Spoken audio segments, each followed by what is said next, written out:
Hi guys, for today's video nga is aalis daw kami, may pupuntahan daw kami. Pero hindi ko pang alam kung saan kami pupunta. At ito, maglilip tint nga muna ako. Kasi parang narinig ko kung sabi niya, kakain daw kami. Ewan ko nga eh, ba't kami kakain ng ganitong kaaga? Pwede naman sa bahay na lang, diba? Pero okay na yun, iti-treat daw niya ako. Nagkukulo na nga din ako. Kasi hindi na ako nakaligo kasi sabi niya huwag madali daw ako. Ayun.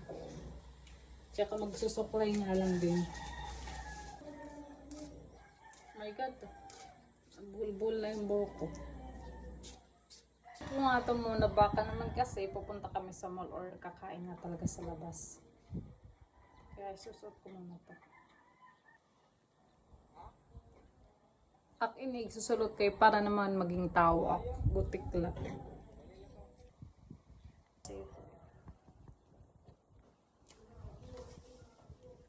That's my outfit. Simple lang pero elegant.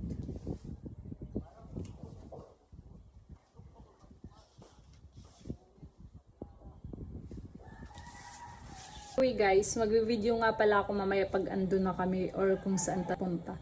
Ipapakita ko na lang sa iyo kung hain kami. Ngan kung magnano ba talaga kami. Okay, bye bye guys. See you. Pero wait lang guys. Ang pinagtatakhan ko kay ginpapadara niya ang basura nga di sa igbaw. Ginpapalusad niya sa akon. Ano daw la? Dadun ko daw kaya ka sa igbaw. Okay, sige. Ak susundun ka niya. Susog. Okay, see you guys.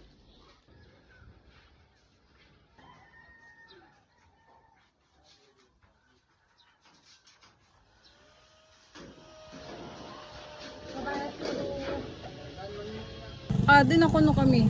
Pero nagdanokit nga sa diversion kay nano dikit sa may mga basurahan. Okay, maglalabog man na kami sa basura siya di kami.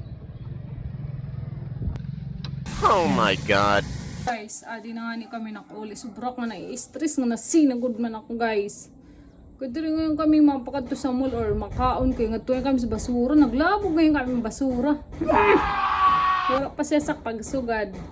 Nagkulon pa ako lugod, nagliptin pa ako, maglalabog lang yung basura.